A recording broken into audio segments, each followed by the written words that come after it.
ఓం శ్రీ మహాగణాధిపతయే నమ. ఓం శ్రీ గురుభ్యో నమ. ఓం నమ శివాయ. ఓం శ్రీ సాయినాథాయ నమ. శ్రీ మాతృసాయి బాబావారి సచరిత్రలో 11వ అధ్యాయంలో ఇంకా కొంతమంది భక్తుల గురించి తెలుసుకుందాం. బాలారాం మాన్కర్. బాలారామ మాన్కర్ అనే అతను బాబా భక్తుడు. అతని భార్య చనిపోయాక అతనికి కుటుంబం మీద విరక్తి కలిగి కొడుకుకు ఇంటి బాధ్యత అప్పగించి షిరిడీ చేరి బాబా దగ్గర ఉండిపోయాడు.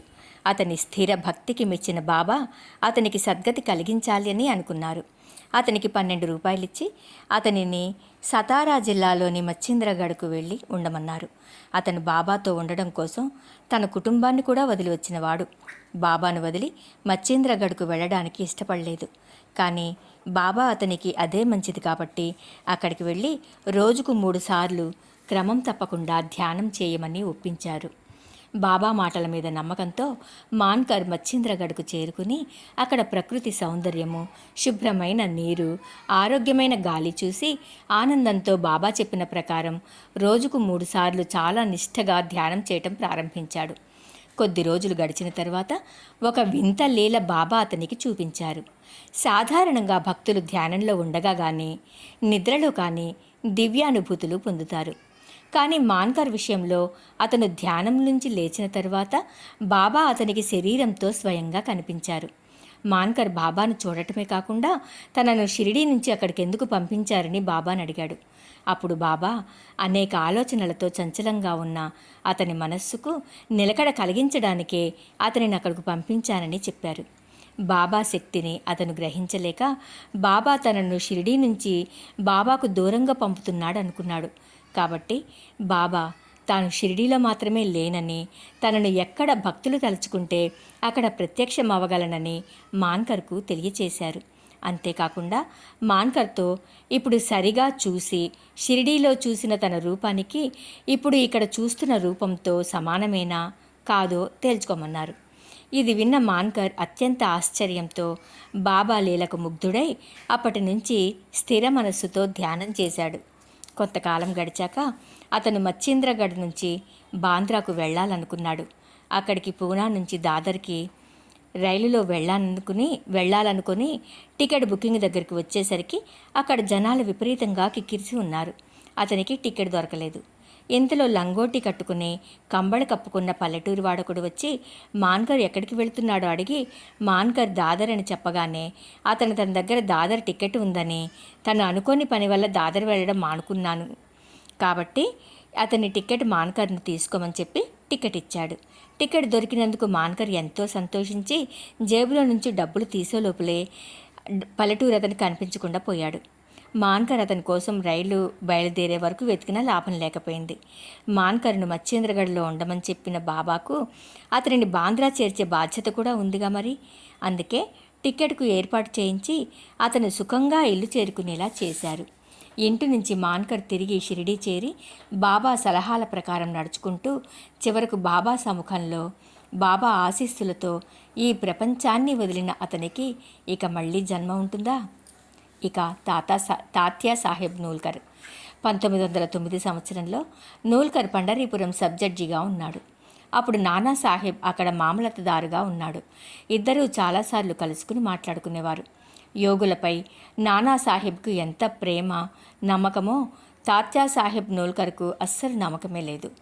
నానా అందరికీ చెప్పిన దానికన్నా ఎక్కువగా నూల్కర్కు బాబా లీలలు చెప్పి ఆయనను ఒక్కసారి షిరిడీ వెళ్ళి బాబా దర్శనం చేసుకోమని అనేకసార్లు బలవంతం చేశాడు.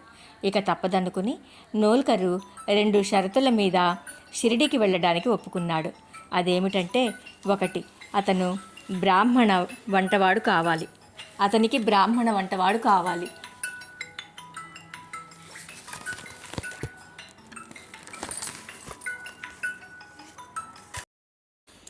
అతనికి బ్రాహ్మణ వంటవాడు కావాలి. 2, అక్కడ పంచడానికి చక్కటి నాగపూరు కమలాఫలాలు దొరకాలని అన్నాడు. అనుకోకుండా ఎవరో బ్రాహ్మణుడు నానా దగ్గరకు వస్తే నానా అతన్ని నూల్కర్ దగ్గరకు పంపించాడు. అంతేకాకుండా ఎవరో 100 కమలాఫలాలు నూల్కర్కు పంపించారు. ఈ రకంగా తాను కోరిన 2 షరతులు తీరడంతో నూల్కర్ తప్పనిసరిగా షిరిడీ వెళ్ళవలసి వచ్చింది.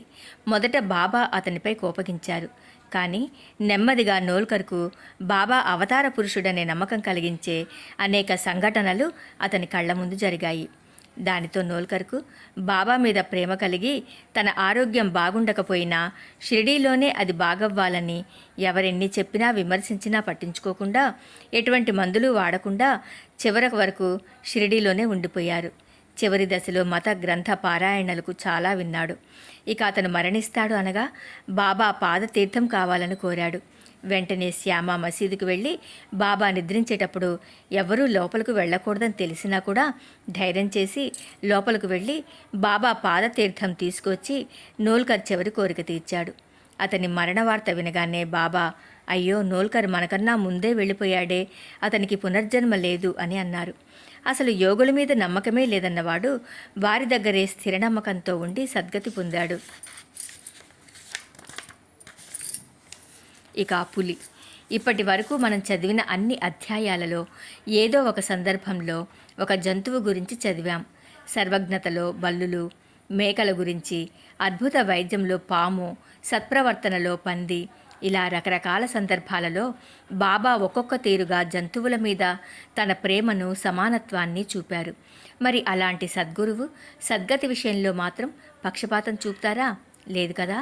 ఎంతో పుణ్యం చేసుకుంటేనే మానవ జన్మ లభిస్తుందని, ఏ కారణం వల్లనైనా మనం దానిని నిలబెట్టుకోలేకపోతే తిరిగి జంతువుగానే పుడతామని తెలుసుకున్నాం. అలా ఏదో తప్పు చేస్తేనే జంతు జన్మ వస్తుందని, అందులోనూ క్రూరమైన పులి అంటే అది ముందు జన్మలో ఏ పాపానికి ఒడిగట్టిందో మనకు తెలియదు. కానీ అలాంటి క్రూర జంతువుకు కూడా సద్గతిని ప్రసాదించిన ఘనత మన మాతృసాయికే దక్కుతుంది. ఆ వింత కథను ఇప్పుడు విందాం. బాబా సమాధికి సరిగ్గా 7 రోజుల ముందు ఒక విచిత్ర సంఘటన జరిగింది. ఒక బండి వచ్చి మసీదు ముందు ఆగింది. దానిమీద ఇనుప గొలుసులతో కట్టేసిన పులి ఉంది.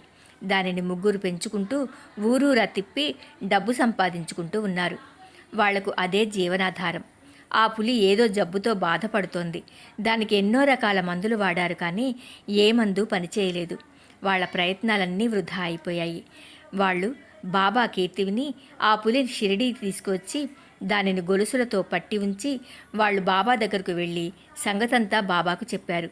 ఆ పులి చూడటానికి భయంకరంగా ఉండి జబ్బుతో బాధపడుతుండడం వల్ల చాలా చిరాకుగా ఉంది. అక్కడ గుమికూడిన షిరిడీ ప్రజలందరూ దానివైపు భయంతో చూస్తున్నారు. అప్పుడు బాబా దానిని తన దగ్గరకు తీసుకురమ్మని చెప్పారు. దానిని బాబా ముందుకు తీసుకువచ్చి నిలబెట్టారు.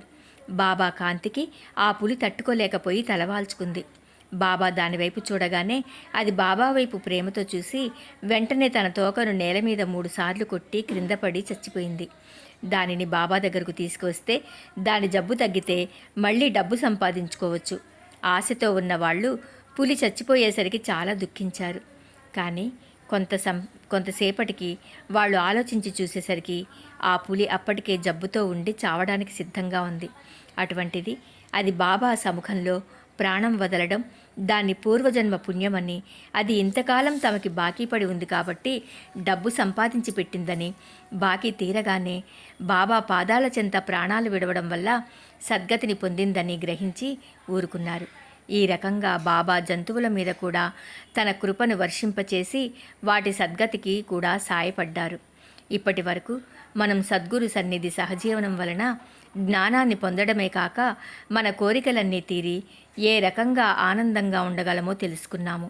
అయితే అందరు గురువులు సద్గురువులు కాలేరు. గురువులమని చెప్పుకుని శిష్యులకు జ్ఞానాన్ని ఇవ్వకపోగా వారి నుంచి ఏదో ఒక రూపంలో డబ్బులు వసూలు చేస్తూ వారి కాలాన్ని కష్టాన్ని వాడుకుని వాళ్ళని ఏదో రకంగా వదిలించుకునే గురువులు నేడు సమాజంలో ఎందరో ఉన్నారు.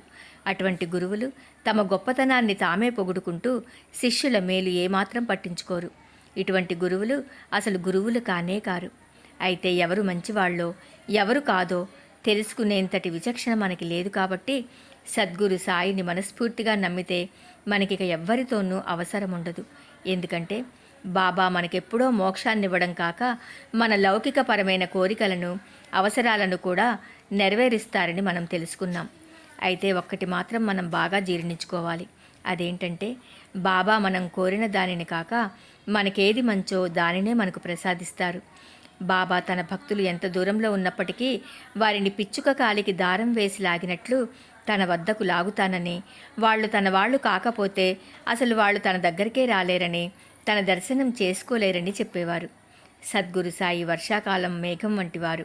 వర్షం ఒక ప్రాంతంలో ఉన్న పొలంలోనైనా రాతి మీదనైనా ఏ రకంగానైతే సమానంగా కురుస్తుందో ఆ రకంగానే సద్గురు సాయి కృప అందరిపైన సమానంగానే ఉంటుంది. అయితే పొలంలో కురిసిన వాన ఏ రకంగా మంచి పంటనిస్తుందో అదేవిధంగా మంచి మనసు కలవాళ్ళు బాబా బోధలను గ్రహించి దాని వలన మేలు పొందుతారు. రాతిపై కురిసిన వాన ఏ విధంగా వృధా అవుతుందో ఆ విధంగానే దుర్మార్గులపై బాబా బోధల ప్రభావం ఉండదు. అయినప్పటికీ మన మాతృసాయికి అందరు బిడ్డలు సమానమే. ఏ విధంగానైతే సముద్రం తనను చేరే నదులను తిప్పి పంపదో బాబా కూడా తన పిల్లలను అదే విధంగా తిరస్కరించరు. వాళ్ళు మంచివాళ్లైనా చెడ్డవాళ్లైనా బాబా సమదృష్టితో ఆదరిస్తారు. మంచివాళ్లను ఇంకా ఉద్ధరిస్తారు, చెడ్డవాళ్లను మంచి మార్గంలో నడిచేలా చేస్తారు. అంతేకాని మధ్యలో వదిలిపెట్టరు. ఇతరులెవ్వరు మిమ్మల్ని వదిలినా నేను మాత్రం మిమ్మల్ని వదలను అని బాబా మనకు అభయం ఇవ్వడమే కాక నేటికి కూడా తనపై ఆధారపడిన వాళ్ల పట్ల ఆ వాగ్దానాన్ని నిలబెట్టుకున్నారు. ఈ రకంగా నిజమైన మాతృప్రేమకు నిలువెత్తు నిదర్శనమైన మన మాతృసాయి ఒడి చేరి ఆ ఒడిలో శాశ్వత స్థానం పొందగలగడమే మన జీవితాలకు నిజమైన సార్థకత, ధన్యత. మనం ఈ ధన్యతను పొందాలంటే మనం మనస్ఫూర్తిగా బాబాను ఈ విధంగా ప్రార్థించాలి. విమూఢ ముననీహసో మజన మత్సరాహీడసో పదాభిరుచి ఉల్హసో జనన కర్ద మీనాఫసో నదుర్గ ధృతిచాధసో అశివ భావ మాగేఖసో ప్రపంచి మన హేరుసో దృఢ విరక్తి చిత్తీఠసో గుణాచి ఘృణానసో నచస్పృహ కశాచి అసో సదైవ హృదయీవసో మనసి ధ్యాని సాయివసో పదీ ప్రణయ ఓరసో నిఖిల దృశ్య బాబాదిసో నదత్త గురు సాయిమా ఉపరియాచనేలారుసో. దీనికి భావం: అందరూ నన్ను మూర్ఖుడినని నవ్వినప్పటికీ, నేను ఎంతో కోపిష్ఠునైనప్పటికీ గురు పదములపై భక్తి నాకెప్పుడూ ఉండాలి. ఈ సంసార బంధంలో చిక్కుకోకుండా ఉండి ధైర్యమనే కోట పగలకుండా ఉండాలి. దురాలోచనలు మనసుల్లో కలుగకుండా, ఈ ప్రపంచం మీద మనస్సు లేకుండా దృఢమైన విరక్తి కలగాలి. అంతేకాక ఎవ్వరి మీద ద్వేషం లేక, దేని మీద కోరిక లేక సదా సాయి స్మరణ హృదయంలో ధ్యానింపబడాలి. గురు పదముల మీద నిజ ప్రేమ కలగాలి. ఈ జగమంతా బాబానే కనిపించాలి. దత్తగురు మాతృసాయి, నేను కోరిన ఈ భిక్ష వేయడానికి నాపై అలుగకుమా. ఇక ఫలశ్రుతి: భగవంతుని గురించి ఎన్ని సంగతులు సత్యాలు తెలుసుకున్నా కూడా త్రికరణ శుద్ధిగా భగవంతుని శరణు వేడి సర్వస్య శరణాగతి పొందగల మనస్సు రావడం అంత సులభం కాదు. ఎందుకంటే కోరికలు మన అభివృద్ధికి మనకు తెలియకుండానే అడ్డుపడే అవరోధాలు. అయితే సాయి భక్తులు మాత్రం బాబా అండా ఆశీస్సులతో ఈ సమస్యను గట్టెక్కగలరు. దీనికి మనం చేయవలసినది ఏంటంటే, బాబా పాదాలకు సాష్టాంగ నమస్కారం చేసి సర్వజనుల మంచి కొరకు ప్రార్థన చేస్తూ ఈ గ్రంథమును ప్రతినిత్యము పారాయణ చేయటం వలన సకల కష్టములు దూరమైపోయి సర్వశుభములు చేకూరుతాయి. మనం మొదటి నుంచి ఈ సాయి సద్గురువును తల్లితో పోలుస్తున్నాం, కానీ ఇది నామ మాత్రమే. ఎందుకంటే తల్లిదండ్రులు మనకు జన్మనిచ్చి బయట ప్రపంచంలోకి తీసుకువచ్చి అశాశ్వతమైన క్షణికమైన ఐశ్వర్యాన్ని మాత్రమే ఇచ్చి లౌకిక సుఖాలను, అవసరాలను తీర్చగలరు. అదే మాతృసాయిని ఆశ్రయించడం వలన బయట ప్రపంచంలో ఉన్న మనసు అంతర్ముఖులను చేసి పరలోక సుఖప్రాప్తి కలిగించడమే కాక మన జన్మల కర్మలను ధ్వంసము చేయగల సమర్థ సద్గురువు. కాబట్టి మాతృసాయి గ్రంథ పారాయణము వలన కలుగు ప్రయోజనములు అనంతములు. బాబా కథలను అలవోకగా విన్నా కూడా ఆధ్యాత్మిక జీవితంపై శ్రద్ధ కలుగుతుంది. ఇక భక్తి ప్రేమలతో పారాయణ చేసినట్లయితే పాపాలన్నీ తొలగిపోతాయి. కానీ భక్తిభావం లేకపోతే ఏ అనుభవము కలుగదు. ప్రశాంతమైన మనస్సుతో ఒక్క అధ్యాయం పారాయణం చేసినా అమితమైన సుఖం కలుగుతుంది. మన శ్రద్ధ నిష్టలను బట్టి ఫలితం ఉంటుంది. కుటుంబ సభ్యులందరూ ఏకాగ్రతతో ఈ చరిత్ర పారాయణ చేయడం వలన కుటుంబ కలహాలు, సమస్యలు తీరి శాంతి చేకూరుతుంది. ఈ పారాయణ వలన ధనం, కోరుకున్న వారికి ధనము, వర్తకులకు వ్యాపార అభివృద్ధి, రోగులకు ఆరోగ్యము, అధములు ఉత్తములుగా మారుట వంటి ప్రాపంచిక కోరికలన్నీ తీరి మనస్సుకు శాంతి, స్థిరత్వము కలుగుతాయి. ఈ గ్రంథమును గురు పూర్ణిమ, గోకులాష్టమి, శ్రీరామనవమి, విజయదశమిల నాడు తప్పనిసరిగా పారాయణ చేసిన అధిక ఫలము పొందవచ్చును. ఇక ఈ గ్రంథమును నిత్యపారాయణం చేయడం వలన సాయి సగుణ స్వరూపము మనసునందు ప్రతిష్ఠితమై సంసార బంధముల నుండి తప్పించుకోగలుగుతాము. ఎవరు మనసులో ఈ భావనతో పారాయణ చేస్తారో వారు భవసాగరమును సులభముగా దాటగలరు. కాబట్టి ప్రతిరోజు బాబా లీలలను ఎంత తీవ్రమైన వైరాగ్య భావనతో పారాయణ చేస్తూ ఉంటే అంత తొందరగా మనకు ధైర్యము, ప్రోత్సాహము బాబానే కలుగజేసి మనకు సేవాభాగ్యము కలిగించును. కాబట్టి ఏకాగ్ర చిత్తముతో, శ్రద్ధ, భక్తి, ప్రేమలతో ఈ గ్రంథమును పారాయణ చేసి సత్ఫలితములు పొందగలరని, సర్వజనులకు సకల శుభమంగళములు కలిగించుమని మాతృసాయిని మనస్ఫూర్తిగా ప్రార్థించుటయే ఈ గ్రంథము యొక్క ఫలశ్రుతి. అనంతకోటి బ్రహ్మాండ నాయక, రాజాధిరాజా, యోగిరాజా, పరబ్రహ్మ, సచ్చిదానంద సద్గురు సాయినాథ్ మహారాజ్ కీ జై. త్వమేవ సర్వం మమ దేవదేవ. 11వ అధ్యాయం సంపూర్ణం. శ్రీ మాతృసాయి గ్రంథ పారాయణ సంపూర్ణం. సర్వం శ్రీ సద్గురు సాయినాథ దివ్య చరణారవిందార్పణమస్తు. ఓం సాయినాథాయ నమః. విన్నారు కదండి బాబావారి శ్రీ మాతృసాయి గ్రంథ పారాయణ. మరి బాబావారి ఆశీస్సులు మనందరము కూడా పొందాలని మనస్ఫూర్తిగా కోరుకుంటూ మీ సాయి శివాని భక్తి పాటలు ఆలపాటి మాధవి శశిభూషణ్.